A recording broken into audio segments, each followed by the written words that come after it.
Hello, my good sir. How's it going? Let's talk. I'm Buns. Alright. I wonder if I can screen share and then we can like watch the same thing. Yeah, you can. I'm watching the stream too, so. Yeah, but it's delayed, isn't it? A little bit, like a couple of seconds. Yeah, if you can screen share, that'd be easier. Hold up. Wait a second. Stream Dolphin, no. Go live, no. All these options. Where's that product picture? I gotta go find that now. Oh no. Dick. Not safe for work channel? Wait a second. Here we go, let's see. Alright, cool. I can see it. Bet. Alright, so first thing you notice is like with Fox, like every time he hits him, the moment he realizes that he's not advantaged to take more pressure, he just backs up, right? Because like, you see how the stage, so think about like Puff's threat range, which is about maybe like 5 character lengths. If you look at how far he's staying away from Puff, he's always interacting right outside of it, so that at any given point he's safe, but if he wants to and Puff goes in too fast, he can counterpunch.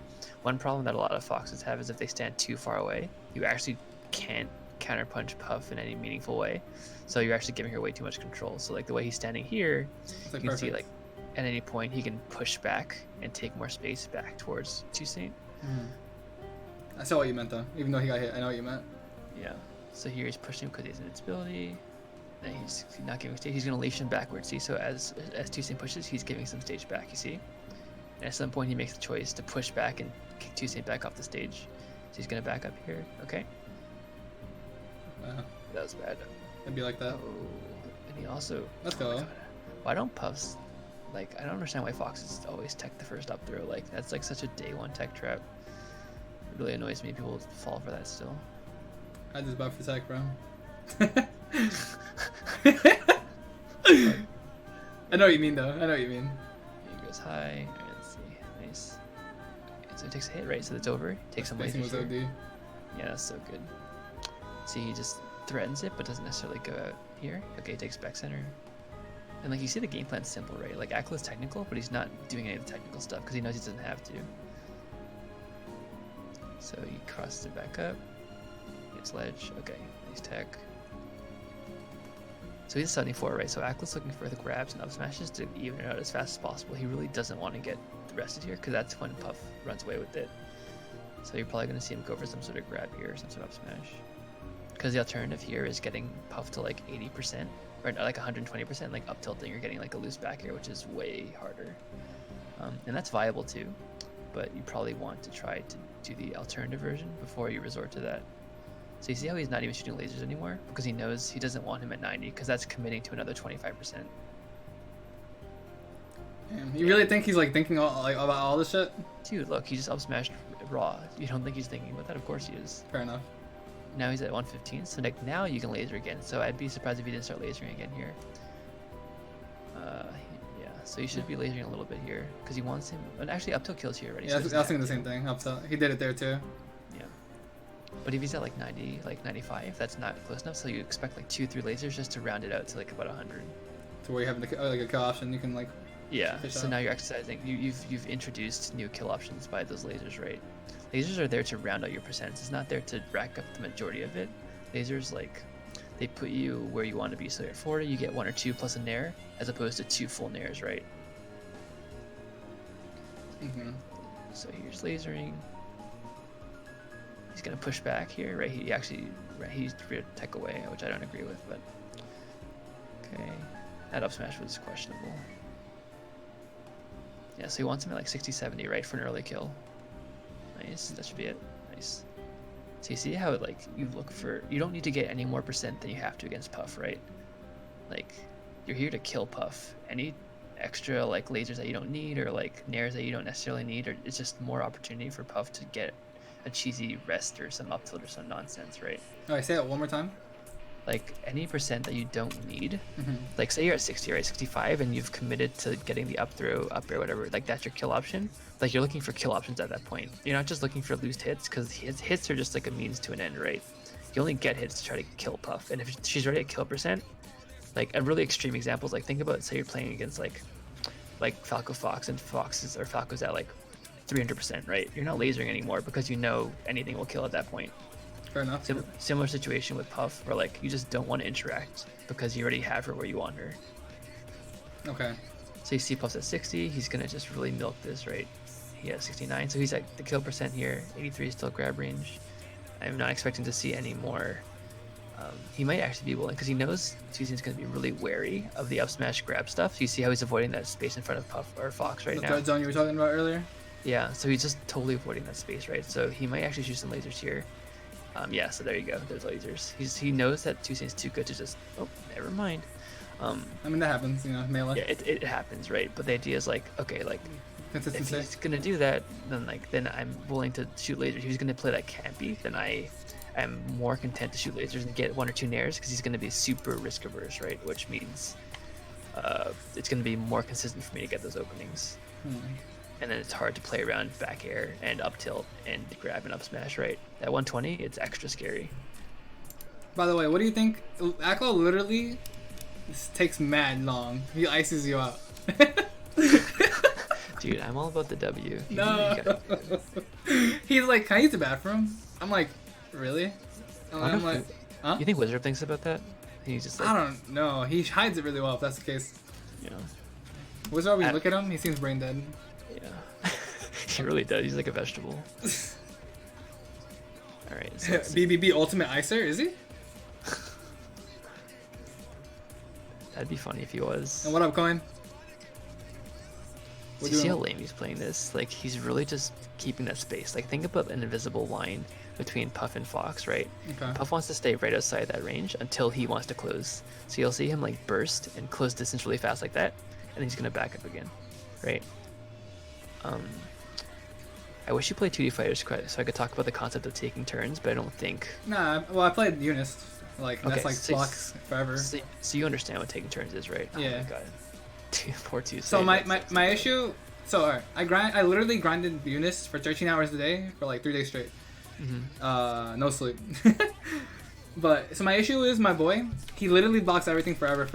I'm just like, cool. And then I fuck up once and then it's his turn. And it's like, alright, well, what do I do? Yeah, so that's the issue, right? So like one more thing that's like more binary about 2D fighters is if someone, it's again that thing about if someone doesn't want to get hit, they cannot. And there's a really important concept in 2D fighters called take the grab, which basically means like a grab is going to do a set amount of distance, right? And that's basically a reset if you want to think about it that way. But the thing is, like, if you try to tech a grab, right, you threaten and you risk getting counter hit, you risk getting hit by something that's way bigger that might actually kill you. And you might just make that choice, like, oh, I'd rather just get grabbed 4 times, or like force someone to grab me 5 times to win the set, because everyone wants the lazy way out, right? Nobody wants to actually grab 5 times. So at top level, some people will just straight up forego teching if they have a huge lead, because that's the only way to really get someone back in without really grinding their way back. That's a similar concept with melee, right? So say you're Fox, or say you're Puff, right? Or say you're Sheik against Falco, right? And say I'm at like 180. Back air's gonna kill me, Nair's gonna kill me, grab's not gonna kill me for a very long time, so I might just be happy holding shield and getting grabbed 4 or 5 more times, just to show that I'm willing to take those percents, right? Because it matters less at that point. You don't get extra points for killing someone at 180 over like 150. Fair enough. Yeah, you can see like Akla's really just he does a really good job of mixing in like taking turns in a really structured way, like, oh, I hit you once, your hit stun's over, like I'm gonna back up now like this, right? So he's gonna back up here, and then he also mixes in not taking his turn, right? So he should be backing up because it's bad, and then he'll just up smash in place twice, and that's the part where you like make Puff guess more, and by threatening you being like a bad player, quote unquote, and not waiting your turn, Puff has to be more respectful of that. Is this what we were talking about too? More than willing to hold shield because look at the percent. Yeah, he's exactly. held shield. He's like whatever. Yeah, he's like, okay, that's fine. I'll just wait. Like, is he gonna tomahawk me? If he is, I'm ready for it. Like, I'm so far ahead. If back here might send me off stage. Like, I'm just gonna see if he's willing to tomahawk, because that's a risk for Puff's taking too, right? Let's see if he's actually willing to take a risk at 75% last stock. And most times, a Puff player is gonna be risk averse and just go for that back air on shield, because it's safe. But you're not gonna get anything if they know that you're going for that risk averse option.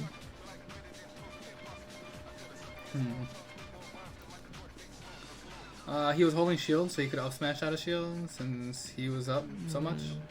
I don't necessarily agree with that. I mean, that's of course an option, and that's the nice thing about Fox is you're still threatening stuff. What's something in 2D fighters too, right? If don't make it like anything for, like don't make anything free. If that happens, then we take those. But on paper, like no, right? Yeah, exactly. The stage is actually okay for Fox, contrary to popular belief, because the large stage just means that you have more space to leash Puff backwards. People think it's bad because you had to interact with Puff more, or people tend to interact too much. But you see how, like, how many times has Aklo actually been in range of getting hit this game? If you go back and start the set again, like watch it from the beginning, and like just count how many times Puff has actually been close enough to hit him. Yeah, no, there's that line again that you were mentioning. Yeah, that you can see like he's just really like he's like buffer rolling, right? It's ugly, but it's safe, right? He's like doing a shot up in air, it whiffs. He's not overextending, he just rolls back because he knows Puff's too slow to catch up to him. So he's probably gonna take it. Okay, I thought he was gonna back up. Yeah, want an early lead. But you can see, right? He's like jab. Okay, it's over. Soft air. I know I can't follow up. He's just gonna take center stage again. And there's him up smashing, like not taking his turn again. You'd expect him to fall back there, but he doesn't. So he just does a really good job of making Puff play extra slow, right? One mistake Foxes make is they're too transparent about their plan to ice you out, and so Puff will just like not even fade back a bunch. She'll just like full hop and fade all the way in because they know you're trying to camp corner. My general game plan in this matchup is to make her want to hit you more and... Yeah. Okay.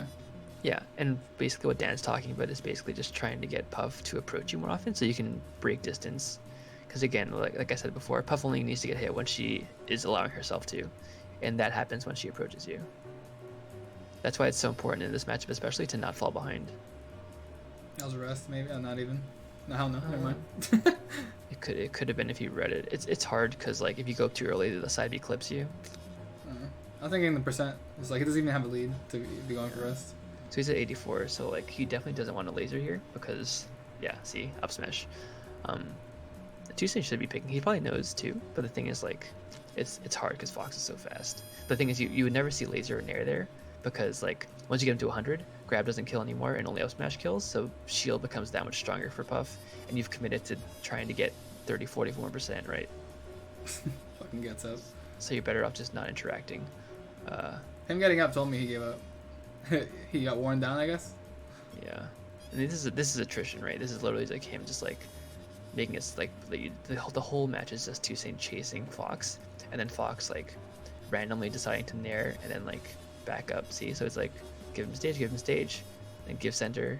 If it gets bad, like oh okay, like pressure's over, run away, laser. If he tries to break space too soon, then I just nair out, right, hit him, and then back up. See? Okay.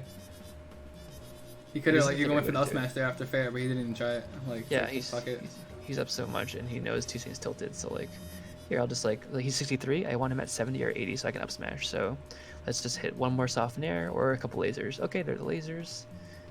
Let's see. He tried to ledge that there. He missed it. So okay, great. He's at kill percent. No more lasers. Yep, there's the up smash. Okay, he clips him. That's bad. So now he has to actually get the rest of the percent. So you'll see lasers now. Yep, they're the lasers. You see what I'm saying? He's really cognizant of like when his kill options are off the table. So his next like it's like he missed the first train, which was up smash, up throw, whatever. So the next train is up tilt or back air kills. So now he's gonna see lasers again because he wants him at like 130. I was surprised he didn't laser there actually. He probably thought up tilt would kill him, and then nowhere near it. Yeah, it's just a risk reward choice there. You see what I'm saying though? Like there's very little RPS going on here. Yeah, he's like, okay, I'll grab, like, because I know I'm going to DI it, right? I'm only looking for grab. So there's no risk of me getting, you know, like, late up air or some shit. Yeah, it's like, okay, I'll grab, like, I'm ready to DI this every day of the week. Like, you're not going to get me with some cheese. Like, take your 10%. That's fine. Oh, wow, I killed. He taunted. Yeah, so that's the other kill option, right? You miss the 70-80% up throw up air kill. You just go for the other one. Really good air dodge. Yeah, super good. So he's gonna back up. Like no reason to even be close. Oh, okay. He's flexing a little bit, but I mean, attrition, right? I guess you wearing them down. I still think it's like making somebody like depressed. I mean, that's a byproduct. He gave up. Yeah. By SpareParts. Alright, I'll get that in mind then. That's just kind of like how it goes, right? In order to beat Puffs, because Puffs want to interact and you don't, right? It's very. Think of it this way, like Don't look. if one character's plan is to interact, like Puff wants to get close and grab and like scuffle and get up tilts and shit, like that means that the opposing character doesn't want to do that. You very rarely have matchups where both players want to interact in the same space. Okay. I just need to let them do whatever they want and punish that instead of like, you know, scuffling like I've been doing. Yeah. Scuffle is RNG kinda. Yeah, scuffling is RNG because like no matter how good your reads are, like you don't know when someone's turning point is, right? Like when I play you, I know that you react and adapt very quickly, and I can take advantage of that because I know if something doesn't work for you the first time, you'll change it up immediately, and that itself is punishable. So by virtue of you adapting too quickly, you've actually hurt yourself. Like even the rate at which you adapt is something that can be used against you. So the only way to win consistently is to not interact. I'm tight. I'm sorry, this is no, it's fine because I like. All right, the way I've learned melee is literally that. It's like adaptation. See what they're doing, learn what they're doing, adapt. Now I'm learning. It's like not the best. It's not the best, and at top level, it's still an important skill to have. Like you can't get to the top without it. But like to win consistently against players that are like a little worse than you or like have high variance, you need to know how to find what they're bad at and then abuse the shit out of it. Okay, and it will also have the like what you're teaching me right now. The attrition is like a fundamental. Like now I'm looking at it as a fundamental. That's a core building block for what you need to do. Yeah, I mean, what Ryu Goomba is kind of correct. It's not that it's not adapting, but it's like being very cognizant of your own tendencies to adapt too quickly or not adapt. That's what Nerd does really well. He will spam the same thing. He doesn't care. Like, and it's fine. It just works for him somehow. Yeah, I mean that's like the really binary high variance thing, and it can work sometimes where you like play super shit, and then like the last stock you just change it up, and it's too late for them to change up their own strategy to match yours. But like that's not consistent. That's not a good way to win consistently. That's literally I've noticed that every time. When somebody is on their last stock, I know they're gonna like possibly be more aggro, depending on the situation. Yeah. That's what I look for. Yeah, that's how way it goes. I don't know. It's an important skill to have, and like I think if you change your mindset, you can appreciate that type of play too, because it's hard to do that.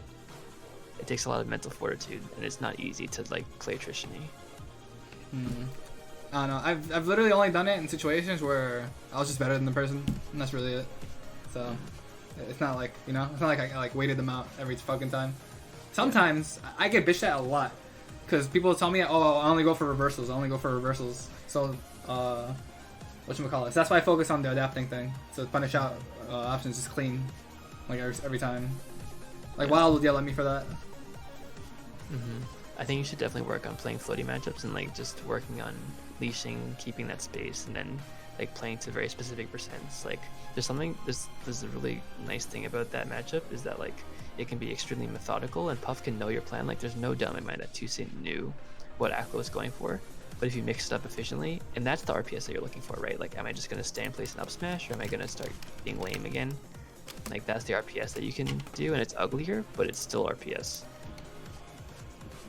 You just need to, like, sprinkle enough of it in to keep the Puff guessing, but not too much, or else Puff will just get lucky and CC grab you one time and you'll die.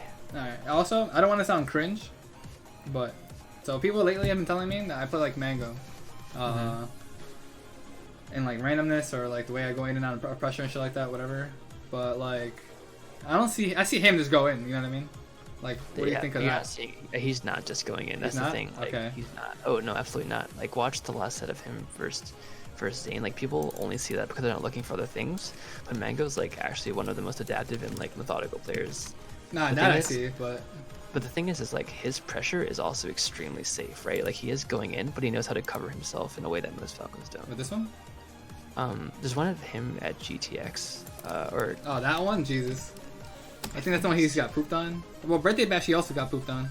Zane got pooped on. I think it's this one? Yeah. Watch the last stock of the last game. So this is still adaption. Like, hold on. Yeah. Right here. So right here. So he waits for this. He knows he's too slow to get the second one. Oh my god, this stock is so beautiful. Popped off. But he doesn't just go in, right? He doesn't just hit shield. He does a lot of wait and bait, and that's an example of forcing someone to put out their own, like throw out their own RPS before you do. So here he forced Zane to throw out his first RPS. He knows that Zane's disadvantaged, so he's going to try to swing again to take his turn back. So he's very confident in waiting, especially because he's up stocks. So that's the second one. He knows Zane is still advantage. He's not going to do it a third time. So he's going to take back center to keep his stock alive. So he counters it perfectly. Yeah, and that's just godlike soft air into hard air. So he did it twice, basically. Yeah, so he the did it first here, one, said, all right, yeah. bet. And this is Zane checking Mango, right? So the first one is him trying to even the game up because he knows he's down a lot, so the F smash makes sense there. Mango knows that Zane's trying to even it up as soon as possible to keep it close. So he waits 2 full iterations to make sure he has it, and very few good players will do the same bad thing 3 times. So Mango felt confident to take more aggressive space, even though if Zane did a forward smash the third time there, he would have technically hit Mango. Mango knows he whiffed 2. What are the chances he's going to do a third one? Very low. Point being is Mango just pressures like no one else. And he also, even with that being said, like he is the best pressuring Falco in the world right now. Like he still has a lot of bad losses, right? Think of it that way. Yeah. Okay. I mean, that's just Falco, right? Because Falco dies 0%, you know? It's hard to be consistent with. Yeah, exactly. That's the goal. But you can bring up consistency a lot, right? Like Mango doesn't not make top 8s, right? He Yeah, exactly. That's why I still have faith. I just don't know about Puff. But the way you're explaining it, like the way you showed me everything, you literally highlighted every situation, so. Yeah, and it's like just think about Falco's tools against Puff, and the thing is, the only difference is that like you just have to work for a couple more %. Like you can still kill Puff at like 80, 90, 100. You probably need to get like a few more neutral interactions. But the thing is, like, if you're confident in your ability to rack up %, and there's a lot of really good ways to rack up % with Falco, and you can gimp Puff with Shine certain % as well. Like you just probably need to win maybe 1 or 2 more interactions, and it like character familiarity, and also your longer hitboxes, I think more than make up for the fact that you need to work a little bit harder to get %. Also, forward smash is amazing. Yeah, forward smash is broken. I can literally spam it and then like people just have to like be like, all right, fuck it, I'm just chill here then, or just wait it out. How do I write out like the whole knowing spacing out the opponent like Akla was, right? Yeah. How do you even... So let's see, attrition, safe pressure. It's more so like, I think the main things to focus on against Puff specifically are like knowing when your pressure is over, and knowing, okay, so basically you need to have your core game plan, which is hitting them off stage and then leashing them backwards and getting more % over time. And then at some point you're going to run out of stage, you're going to have to push back for center stage, which is the scary part, and that's when Puff can win. But knowing how to mix that portion up, so you know how about RPS, like say the first time you leash all the way back and then you start, you know, buffer rolling in or something really ugly like that, just knowing like, is the Puff smart enough to be aware that I'm going to start buffer rolling? If so, are they going to wait in place? Can I overshoot there because they're waiting for me? I wrote this because Bobby told me that I get out of the corner really poorly. I keep jumping out of the corner. Hold on, that's not it. Melee text. I mean, one thing you probably do is you probably just put yourself in the corner too early before you need to. This. Like, let's see. Now I get out of the corner, see what's happening. Yeah. I mean, one thing is like, think about it one step even earlier. Like, how can I not be in the corner in the first place? And the main thing there is like, say you knock Puff off the side with a nair or like a bear or something, and they're off stage. Like, just make sure that you are not just giving up space. If they're floating way above you, right? They're just like just sharking way above you so you can't shoot lasers, and you can shark below them. And if you're below them, you run at the same speed as they drift. You can like bait bears, you can hit them in the other direction. And if they're floating at your height, like Falco height, then you can short up laser. If they're way above you, then you just go underneath them.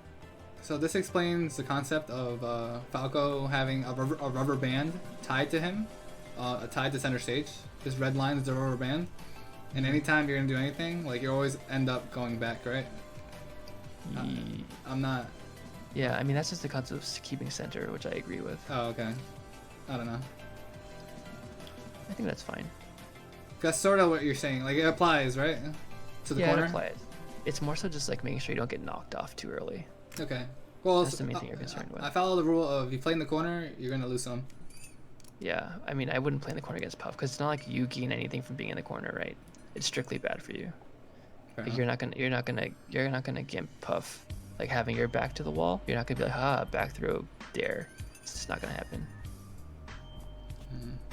I'm trying to take everything you're telling me right now and apply it to like every matchup. I know it's puff specifically because it matters more, right? Yeah. Here's a good example. Actually, scroll up a bit with this GIF of the guy taking go up a little bit. Sorry. Of this one of Falco doing Shine Bear, the very top one. So you see how he's staying centered. He's pressuring and falling back. That's like extremely structured, right? It's him, not this one, the one right above it, because he's to the right of Falcon, which is not kosher. Yeah, that one right there. So you see how he's doing a very late nair to keep it safe. And again, this is something I wrote about in my document about holding your options for as long as possible. The idea is like this is your core game plan of keeping center and staying structured and composed. The risk that you run of doing this too frequently is that someone's going to know that this is your game plan and they can hard call you rolling back like this. And this is what Aklo was doing, right? So like he would hit puff and then back up. And Toussaint would get too comfortable, he'd get complacent, and he'd start pushing for space because he'd expect Aklo to go back to center and like maintain that mid space. And then Aklo would go out of turn and he would do something else. So the example of this is instead of wave shining back here, you could shine, double shine, drill again, and keep pressure up, even though technically it would be safer and more structured of you to go back center. Okay. So that's the mix-up. The mix-up is going for more pressure, and the safe one is going back. I mean, if your pressure's good, you can just double shine and keep pressure really strong. Like West Balls kind of thing. And Mango does that really well, actually. I saw him versus SUJ. Mind if I show you real quick? Yeah, go ahead.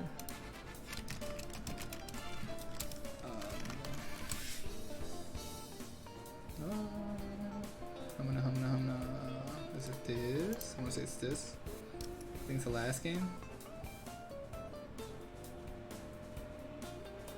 Dude, these intros, these Smash 4 intros kill me. Let's see. Okay. Maybe not this. And you can see him going back center too, right? So he gets the dare. Oh, he's dead. Let's see. So he gets center. Yeah, so he's pushing and he's always going back to center, right? Because he knows he's up a stock, so he can really take his time here to get center stage. Okay, nice. This is just definitely not this. It's definitely one of the last stocks. Hold on. Yeah, go for it. Time. Poor Johnny. Feels bad, man. I think he wins this one. Yeah. Right, so he goes off there. Yep.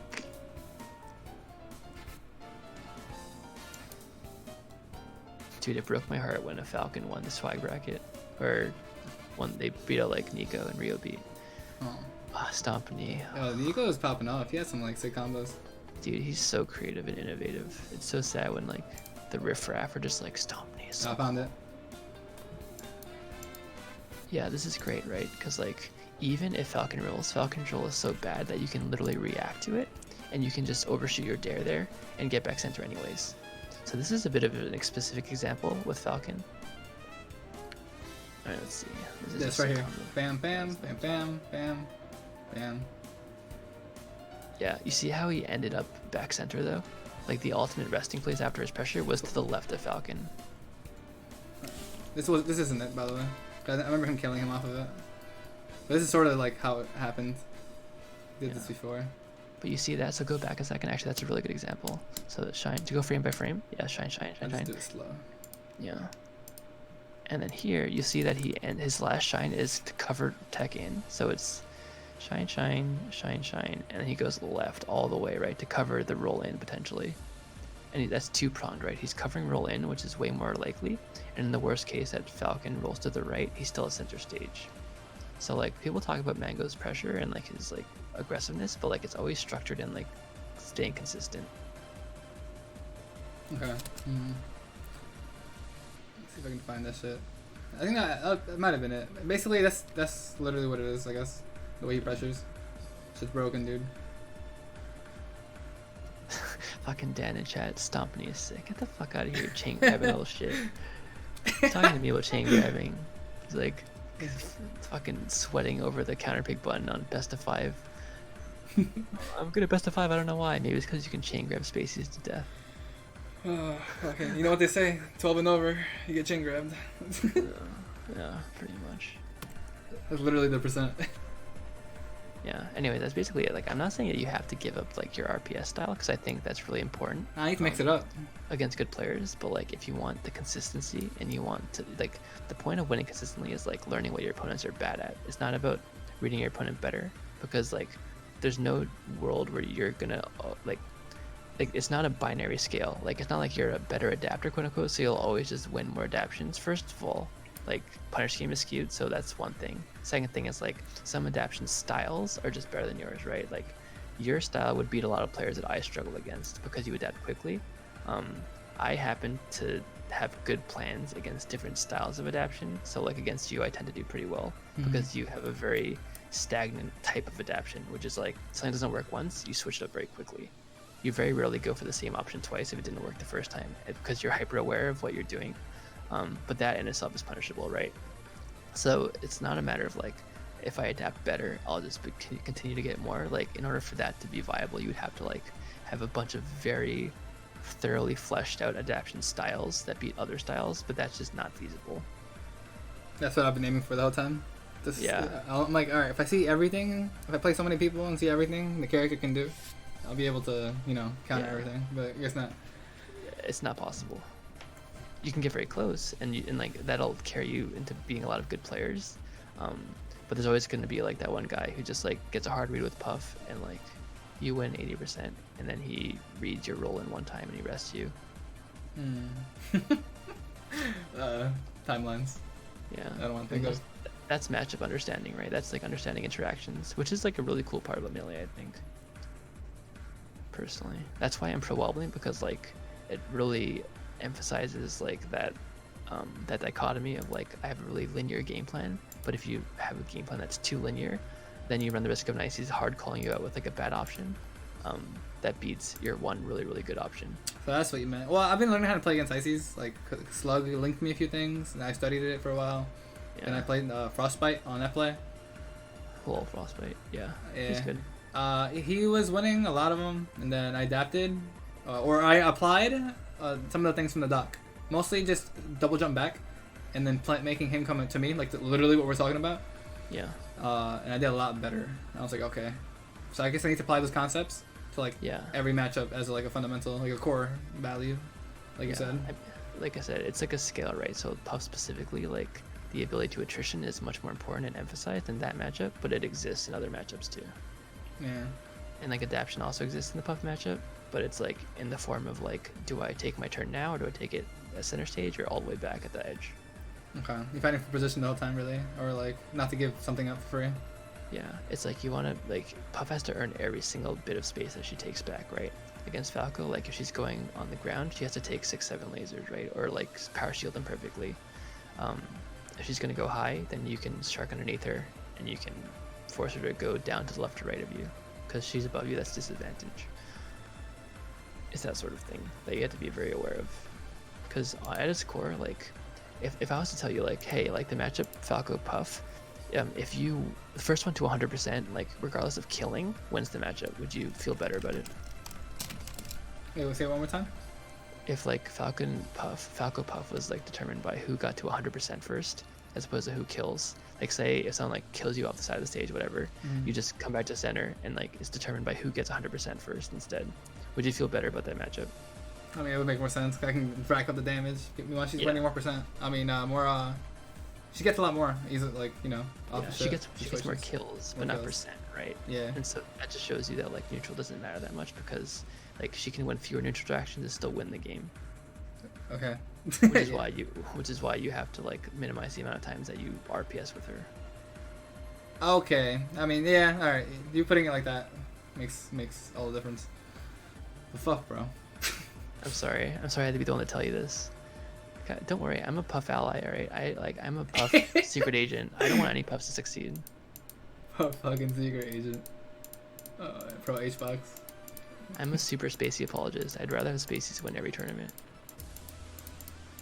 I still don't know how to knowing how to play with space, like how Aklo was doing. I just want to label it as something. Like that imaginary line between the characters. Just I think you should put it like understanding Puff's threat ranges and playing right outside of it. Okay, threat ranges. There you go. Here's a good way to think about it, right? So like, if you're standing at the side of the stage, are you ever gonna get a chance to see Puff whiff a back air? No. No, right? Well, not So, punish it, right? Or get percent right. off of it? First of all, you can't punish it. Second of all, Oh. good players need to be incentivized to do bad decisions, or else they won't do them, right? And if you're standing too far away, you're not gonna ever get a chance to like if a Puff did like a back air like way too far away from you, you could still threaten it with Fox potentially by just like short hop full distance drilling, but they're not gonna do that drill or back air because it's so far away from you. And that's emphasized with Falco because you're a little bit slower. You need to actually be close enough for them to think, oh, I can hit this person, or I'm going to try to break space now. Otherwise, they're just going to run you down slowly. Okay, that makes sense. That's why undershooting is pretty nice, because it does that. Makes them react to like a move coming out, and then they'll try to like punish you for it, right? Yeah. Also, if you can get behind Puff with Falco, oh my god, it's so good. It's like Puff feels so suffocated. Well, I get that feeling, but then wave dash back forward smash, kind of like the Marth effect, right? Getting behind Puff is really difficult. I just wanted to say that because I hate when Falcos are behind me. Okay, keep that in mind. But like, again, you don't want to be too granular about your ideas like that, because like if you have in your mind like, okay, I'm gonna try to get behind Puff, like Puff may never let you do that, because good Puffs know that that's shitty for them, and they can play in a way that never lets you get behind them. Like you really have to play to the style of your opponent and understand, like you have to have a game plan that works for any type of play style that you're up against. You can't have like a very static like, oh, I want this specific thing in this matchup in order to win, because that might never happen. It's very similar to people that play 2D fighters that are like in training mode and they have this big column and they're like, oh, all I need to do is like hit a counter hit hard punch in the corner specifically and I'll get like 75% out of their life bar. And then they get into a real game and it never happens. You're like, what happened? I don't understand. Okay. Like they're forcing something that might never come. That's what happened to me with so my biggest thing I've been doing the past few months is I can't really kill Fox. He's always running all over the fucking place. So I'm like, alright, 126, if I jab him and it pops him up, or knocks him down rather, and then he'll miss tech and I get a back air. But then I never, I look for the jab forever and never get it, and then I die by the time. Yeah, you're like you're laying out your blueprint for like step G, even though you have to get through A, B, C, D, E, F. And there's like a bunch of kill options at C, D, E, F that you can also exercise that are way more likely to happen. Like even by putting yourself in that mindset of like I have to get him to jab percent at 150, you're like setting yourself up to win so many more neutral interactions. Fair enough. You should be playing as it comes. Okay. Yeah, that's the feeling. That's also like literally that. I keep getting that feeling, but I'm still like mentally processing. Yeah. Alright, sir. I am done though. Thank you so fucking much. Yeah, I hope that helps. It helped a lot, actually. I don't think anybody would tell me any of this, to be honest. I hope that we end up at a major together and we can cheer for Ice Climbers together. Oh god. I still need to... You still gotta turn me to one of you. Oh yeah. I don't believe in this yet.